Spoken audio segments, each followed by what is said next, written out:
दिन शाम बनने के लिए। हाँ 3 जिन होठों से बाहर निकले उनको सलाम करता हूँ। 3 पैरों तक तपा दिन शाम बनने के लिए, और घर नगर परिवार ममता प्रेम अपनापन दुलार। चौथी पंक्ति में हिंदुस्तान लहला जाए तो उसे लहलाने देना कि घर नगर परिवार ममता प्रेम अपनापन दुलार, राम ने खोया बहुत श्री राम बनने के लिए।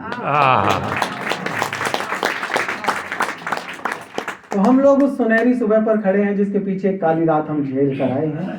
अब मैं चाहता हूं कि पुण्य का काम है, साधना का काम है, अक्षरों का काम है, शब्दों का काम है। तो शब्दों की देवी माँ वीणा पाणी से इस बात की अनुमति ली जाए कि हम अपने उत्सव मना सकें। हम उनसे आशीष की अपेक्षा करते हैं और मैं डॉक्टर अनु सपन से अनुरोध करता हूं कि वे मां सरस्वती की वंदना करके इस कार्यक्रम की शुरुआत करें और आप लोग जोरदार तालियों के साथ अर्चना के इन क्षणों में सम्मिलित। बहुत बहुत धन्यवाद चिराग जी।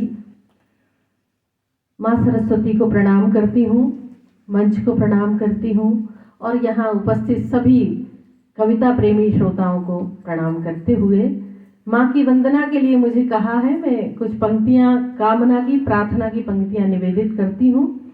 इसके बाद अपने क्रम में अपनी बात रखूंगी, सुनेगा। स्वागत। हाथ जोड़ आपको नबाऊं शीश दिन रैन, स्वर ज्ञान दीजिए नमामि मात शारदे।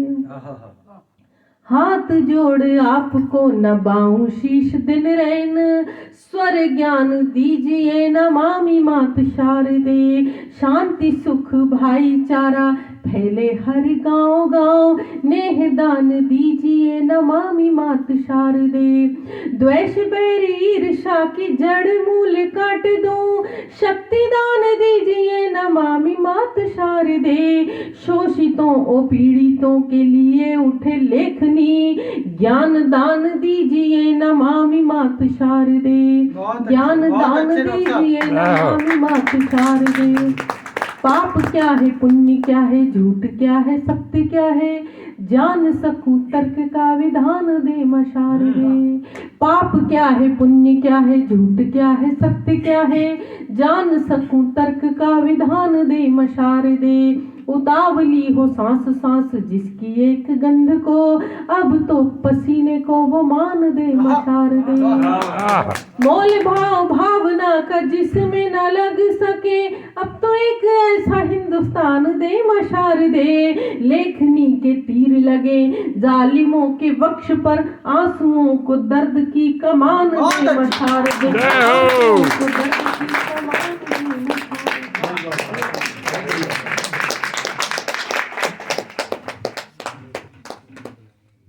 बहुत धन्यवाद डॉक्टर अनु सपन जी का, उन्होंने सरस्वती वंदना की।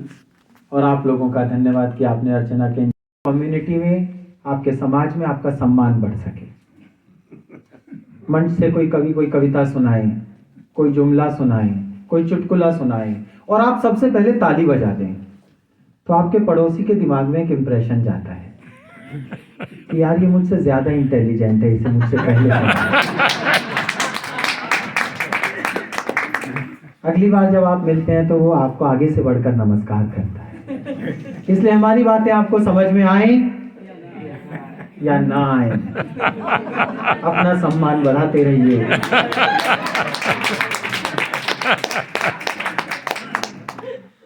नहीं, ये सब बातें बता दे रहे हैं इसलिए जरूरी है कि बाद में आप ये ना कहें कि ये वैधानिक चेतावनियां हैं। जैसे ये रमेश मुस्कान जी बैठे हैं, आगरा से आए हैं। आगरा हमारे भारत में बहुत काम की जगह है। जैसे आपके यहाँ कोई अमेरिका आ जाए, आपके तो आते रहते होंगे, आप तो लगते भी इधर की ओर या भारत के करीब वाले हैं, आप तो आते भी यही होंगे सीधे। कोई आ जाए गेस्ट, अब आपके पास टाइम नहीं है तो आप क्या करेंगे, उसे फ्लाइट में बैठा के लॉस वेगास भेज देंगे।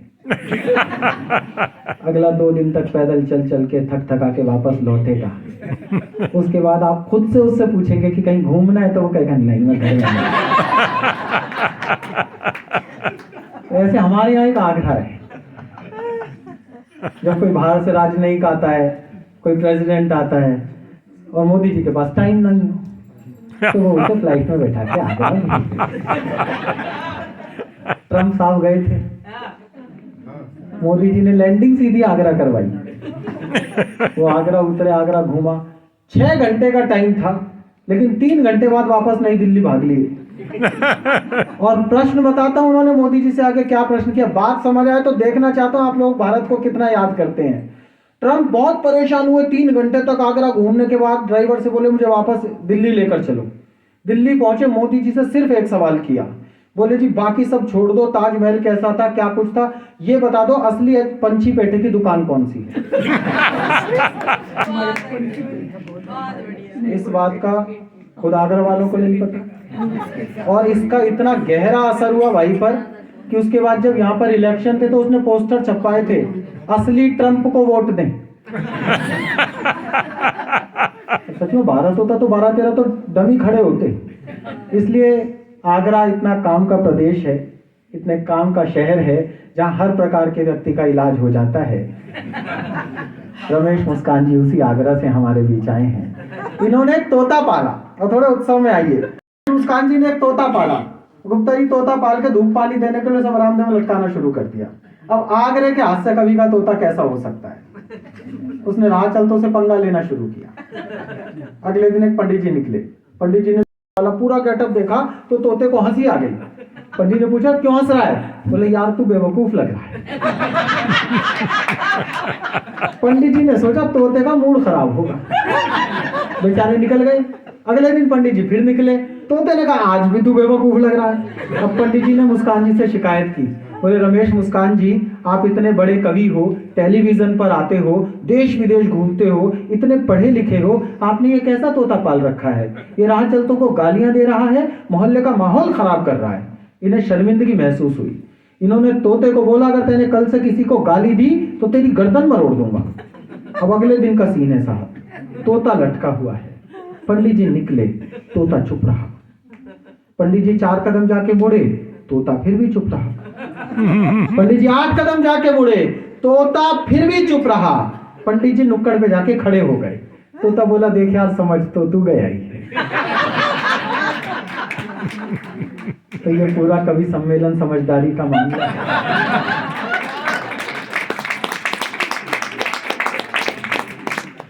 कविता पढ़ते हुए मंच का कोई भी तोता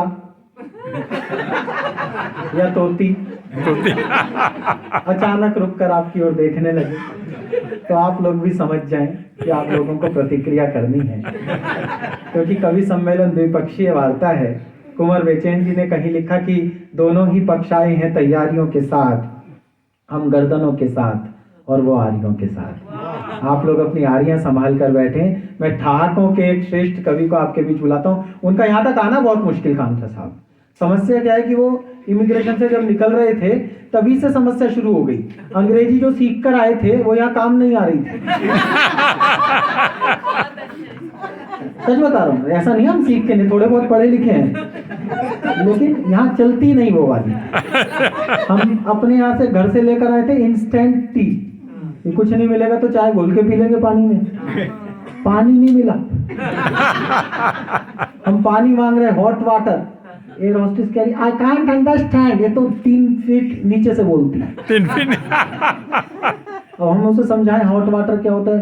3 दिन बाद जब वेगस से वापस लौट रहे थे तब एक को समझ आई, ओके हॉट वाटर। हाथ तब मैं समझा यहाँ अंग्रेजी भोजपुरी में बोली जाती है।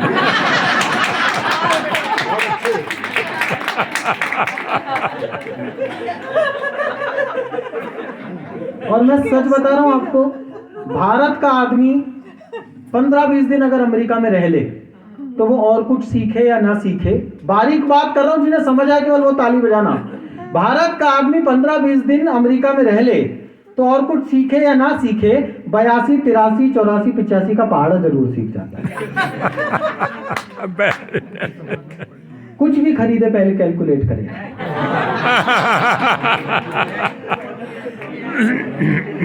तो रमेश मुस्कान जी को 85 का याद हो चुका है।